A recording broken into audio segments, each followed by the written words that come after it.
পশ্চিমবঙ্গে প্রকাশ্যে গরু সহ বিভিন্ন পশু জবাই নিষিদ্ধ করেছে বিজেপি সরকার।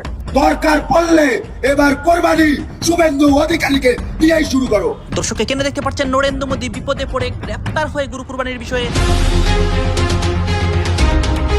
এদিকে এবার ভারতে গরু কুরবানি নিষিদ্ধ করায় মুসলিমরা সরাসরি অ্যাকশনে নেমেছে। নরেন্দ্র মোদী আটক হয়, এই নিয়ে শুভেন্দু অধিকারীও বিপদে পড়ে। ভারতে ধ্বংসলীলা অসংখ্য ঘটনা আজকে ঘটেছে। মুসলমানদের কাছে ক্রমেই অনিরাপদ হয়ে উঠছে ভারতের ঐতিহাসিক মসজিদগুলো। বাবরি মসজিদ, জ্ঞানবাপী ও মথুরার পর এবার কামাল মাওলা মসজিদকেও হিন্দু মন্দির হিসেবে ঘোষণা দিয়েছে দেশটির আদালত। এখন মানুষের কাছে মুদ্রা গরুর গোশ খেতে পারবো হ্যাঁ কি? আরে রুজি রুটি শিক্ষা চাকরি ব্যবস্থা কথা ভাবুন। কথা বুঝে আসছে? আপনার যা পছন্দ, আপনার দেশ আপনাকে খাবার রাইট দিচ্ছে, আপনি খাবেন।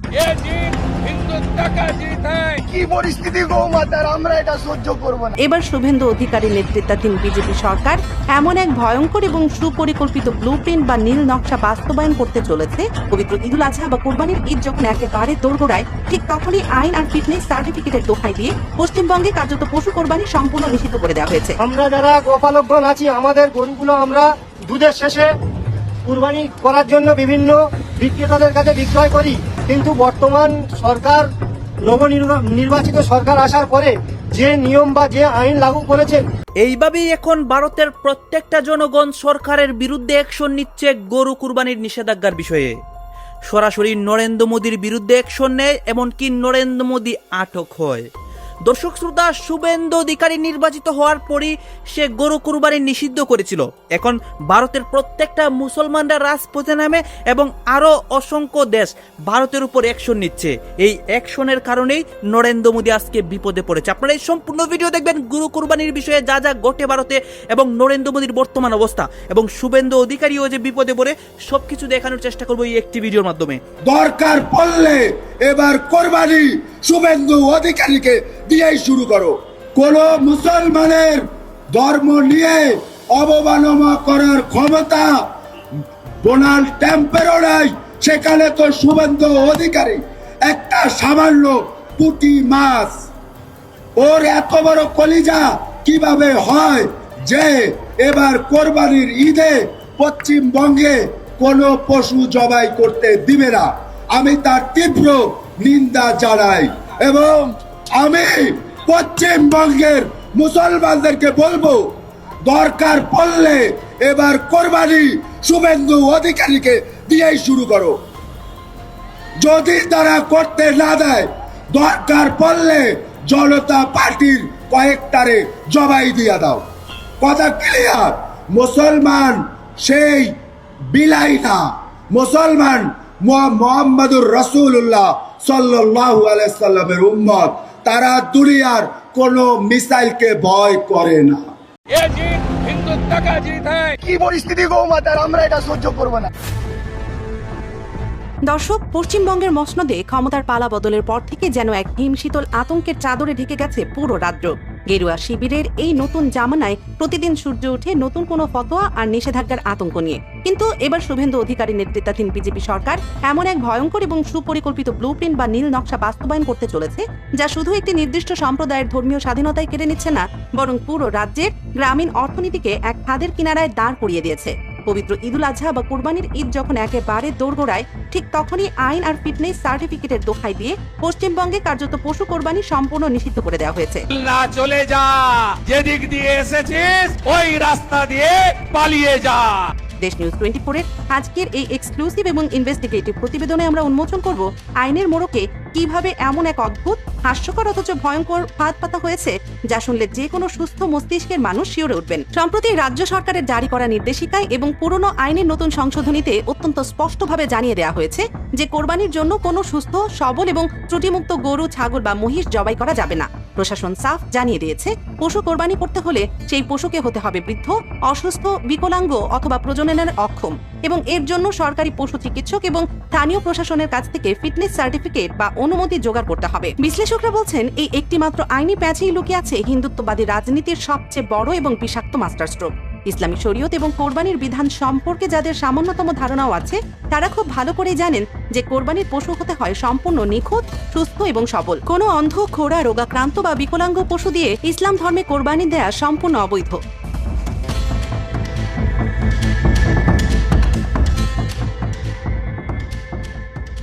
শুভেন্দু অধিকারীর সরকার ঠিক এই জায়গাতেই চরম আঘাতটি হেনেছে।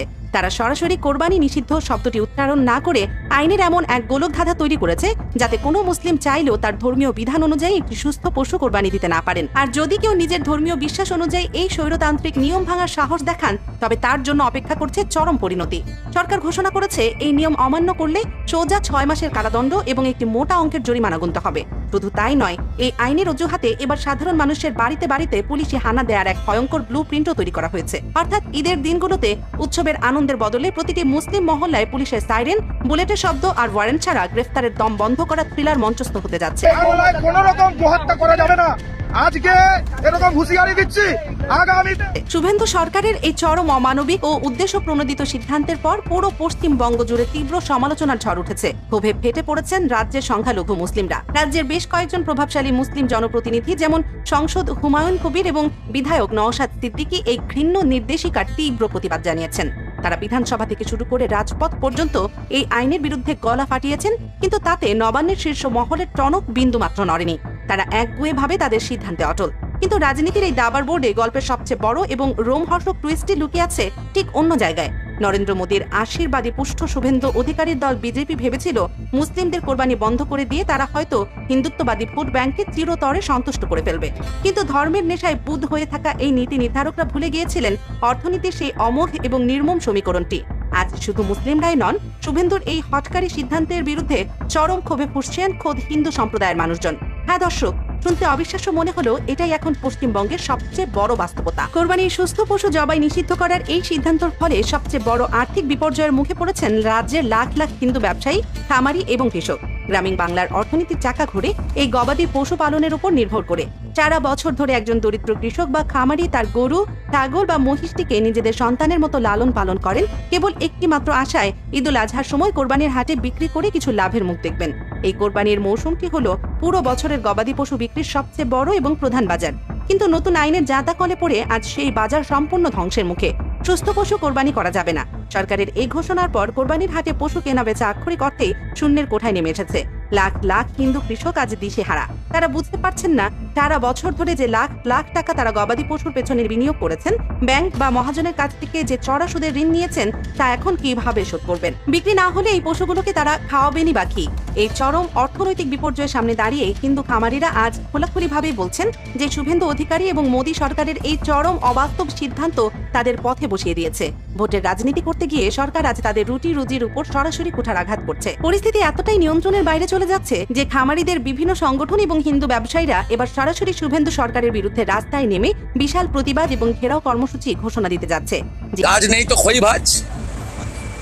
আমার মনে হয় ভারত সরকার ওই চিঠিটা ডাস্টবিনে ফেলে দিয়েছে। এই হিন্দুত্বের দোহাই দিয়ে সরকার মুসলিমদের কোণঠাসা করতে চেয়েছিল, আজ সেই হিন্দুত্ববাদী বুমেরাং হয়ে সরকারের দিকে ধেয়ে আসছে। কিন্তু স্বৈরাচার কখনো একদিনে থামে না, তার আগ্রাসন চলতেই থাকে। শুভেন্দু অধিকারী ক্ষমতায় আসতে না আসতেই শুধু যে কোরবানির উপর খড়গ নেমেছে তা নয়, দৈনন্দিন ধর্মীয় আচার পালনের উপরও শুরু হয়েছে এক অলিখিত এবং অঘোষিত সেন্সরশিপ। গতকাল শুক্রবার জুমার নামাজের দিন কলকাতার অন্যতম প্রধান এলাকা রাজা বাজারের যে দৃশ্য দেখা গেল তা ভারতের ধর্মনিরপেক্ষ সংবিধানের মুখে এক বিশাল চপটাঘাত। বছরের পর বছর ধরে রাজাবাজারের মতো ঘনবসতিপূর্ণ এলাকায় মসজিদের জায়গা সংকুলান না হয় সাধারণ মানুষ বাধ্য হয়ে মসজিদের বাইরে রাস্তায় ফুটপাতে জুমার নামাজের কাতার করে নামাজ আদায় করে আসছেন। এটি কোনো রাজনৈতিক জমায়েত নয়, এটি নিতান্তই স্থান সংকুলান না হওয়ার কারণে একটি সামরিক 5 থেকে 10 মিনিটের ধর্মীয় বাধ্যবাধকতা।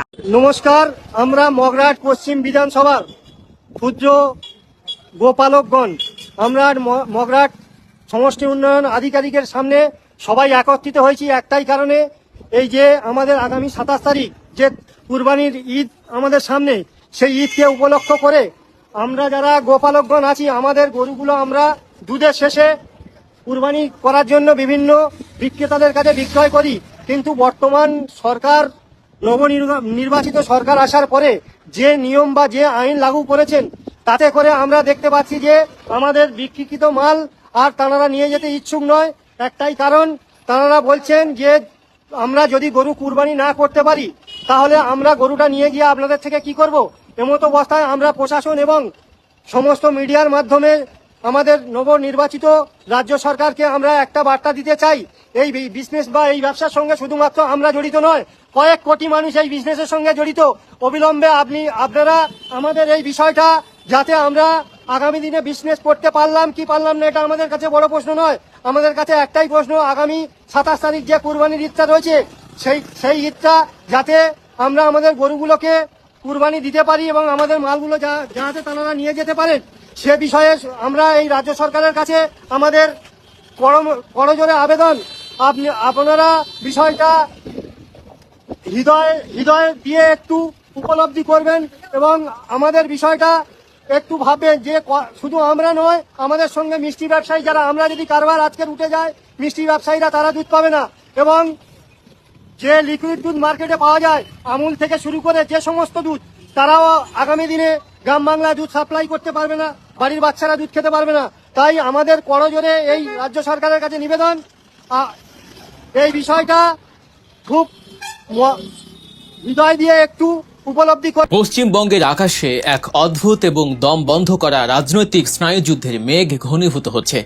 সামনেই মুসলিম সম্প্রদায়ের অন্যতম প্রধান এবং পবিত্র ধর্মীয় উৎসব ঈদুল আজহা বা কোরবানির ঈদ। গোটা বিশ্বের ধর্মপ্রাণ মুসলিমরা যখন এই দিনটির জন্য দিন গুনছেন, ঠিক সেই মুহূর্তেই বাংলার বুকে নেমে এসেছে এক হিমশীতল আতঙ্কের স্রোত। ক্ষমতার অলিন্দে ঘটে যাওয়া এক অভাবনীয় পালা বদলের পর রাজ্য রাজনীতির চালচিত্র এখন সম্পূর্ণ ভিন্ন।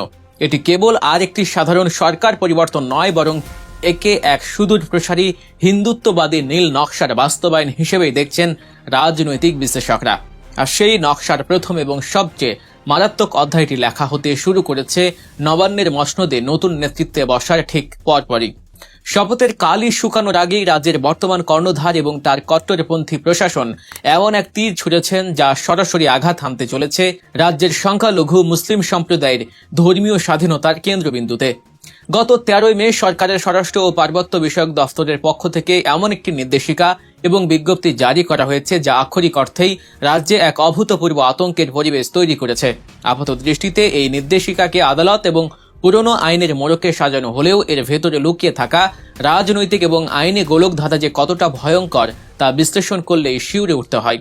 সুপ্রিম কোর্ট এবং কলকাতা হাইকোর্টের পুরনো কিছু নির্দেশে দোহাই দিয়ে এবং 1950 সালের পশ্চিমবঙ্গ পশু হত্যা নিয়ন্ত্রণ আইনের ধুলো পড়া পাতা উল্টে এই ফতোয়া জারি করা হয়েছে। বিজ্ঞপ্তিতে পরিষ্কার জানিয়ে দেওয়া হয়েছে যে প্রকাশ্য যত্রতত্র বা বাড়ির আঙিনায় আর কোনোভাবেই পশু কোরবানি করা যাবে না। গরু, ষাঁড়, বলদ, বাছুর কিংবা মহিষ সব ক্ষেত্রেই এই নিয়ম কঠোরভাবে প্রযোজ্য। কোরবানির কাজটি সম্পন্ন করতে হবে শুধুমাত্র সরকার অনুমোদিত এবং স্বীকৃত কসাইখানায়। কিন্তু আসল চমক এবং শ্বাসরুদ্ধকর ফাঁদটি লুকিয়ে আছে এর ঠিক পরের ধাপে। আপনি চাইলেই আপনার কোরবানির পশুটিকে নিয়ে কসাইখানায় গিয়ে জবাই করতে পারবেন না। এর জন্য আপনাকে সংগ্রহ করতে হবে একটি আইনি ফিটনেস সার্টিফিকেট বা ছাড়পত্র। আর এই সার্টিফিকেট পাওয়ার যে শর্ত সরকার বেঁধে দিয়েছে তা যে কোনো সুস্থ মস্তিষ্কের মানুষকে হতবাক করে দেবে। এটি এমন এক শর্ত যা কার্যত গোটা প্রক্রিয়াটিকেই একটি অসম্ভব এবং অবাস্তব প্রহসনে পরিণত করেছে। নির্দেশিকা অনুযায়ী কোনো পশু কোরবানির ছাড়পত্র তখনই পাবে যখন পৌরসভার চেয়ারম্যান বা পঞ্চায়েত সমিতির সভাপতি এবং একজন সরকারি পশু চিকিৎসক লিখিতভাবে একমত হবেন। কখন তারা একমত হবেন? যখন পশুটির বয়স 14 বছরের বেশি হবে। শুধু বয়স নয়, পশুটিকে প্রজনন বা কোনো ধরনের কাজের জন্য সম্পূর্ণ অক্ষম হতে হবে। পশুটির বার্ধক্য, আঘাত, বিকৃতি বা অন্য কোনো দুরারোগ্য ব্যাধির কারণে স্থায়ীভাবে অক্ষম হওয়া বাধ্যতামূলক। অর্থাৎ একটি অসুস্থ, বিকলাঙ্গ, অথর্ব এবং মৃত্যুর প্রহর গোনা পশুই কেবল সরকারের চোখে কোরবানির যোগ্য, যা ইসলামী শরীয়তের সাথে সম্পূর্ণ সাংঘর্ষিক। এবার একবার ঠান্ডা মাথায় এই নিয়মের পেছনের ভয়াবহ মনস্তাত্ত্বিক এবং আইনি কূটকৌশলটি বিশ্লেষণ করে দেখুন। ইসলাম ধর্মের রীতিনীতি এবং শরীয়তের বিধান অনুযায়ী কোরবানির জন্য একটি নিখুঁত, সুস্থ, সবল এবং ত্রুটিমুক্ত পশু হওয়া একেবারেই বাধ্যতামূলক। কোনো অন্ধ, খোঁড়া, অসুস্থ, বিকলাঙ্গ বা অত্যন্ত বয়স্ক পশু দিয়ে কোরবানি দেয়া ইসলামী শরীয়তের সম্পূর্ণ অবৈধ। ধর্ম বলছে পশু হতে হবে ত্রুটিমুক্ত, আর নতুন রাজ্যের আইন বলছে পশু হতে হবে বিকলাঙ্গ এবং দুরারোগ্য ব্যাধিতে আক্রান্ত। একদিকে ধর্মীয় বাধ্যবাধকতা, অন্যদিকে রাষ্ট্রীয় আইনের রক্তচক্ষু। এই দুইয়ের মাঝে দাঁড়িয়ে পশ্চিম বাংলার লক্ষ লক্ষ সংখ্যালঘু পরিবার আজ সম্পূর্ণ দিশেহারা। তারা বুঝতেই পারছেন না আসন্ন ঈদে তারা তাদের ধর্মীয় বিধান আদৌ পালন করতে পারবেন কিনা। এটি শুধুমাত্র একটি প্রশাসনিক নির্দেশ নয়, বরং এটি একটি নির্দিষ্ট সম্প্রদায়ের মানুষকে মানসিকভাবে পঙ্গু করে দেওয়ার এক নিপুণ কৌশল। সরকার এখানেই থেমে থাকেনি। এই নির্দেশিকাকে বাস্তবে রূপ দিতে প্রশাসনকে দেয়া হয়েছে অসীম এবং নিরঙ্কুশ ক্ষমতা। দর্শক, আপনারা তো দেখলেন এখানে কি কথা হচ্ছে। অনেকে কিন্তু অনেক কথা বলতেছে, অনেকে আলোচনা করতেছে, অনেকে সমালোচনা করতেছে। বিশেষ করে এখানে আমরা দেখতে পাচ্ছি ভারতের গরু কুরবানির বিষয়ে অসংখ্য তথ্য আসে এবং অনেকেই প্রতিবাদ করতেছে আলোচনা সমালোচনার মাধ্যমে। গাইস, এই বিষয়গুলো দেখে আপনাদের মন্তব্য কি? আপনাদের গুরুত্বপূর্ণ মন্তব্যটা অবশ্যই আপনারা আমাদের কমেন্ট বক্সে লিখে যাবেন। সর্বশেষে আপনাদের কাছে আমাদের একটা রিকোয়েস্ট থাকবে, আপনারা আমাদের চ্যানেলের নতুন দর্শক হয়ে থাকলে চ্যানেলটি সাবস্ক্রাইব করবেন এবং পাশে থাকা বেল বাটনটি বাজাবেন, যাতে করে নেক্সট ভিডিওটা সবার আগে আপনাদের কাছে পৌঁছে যায়। ধন্যবাদ।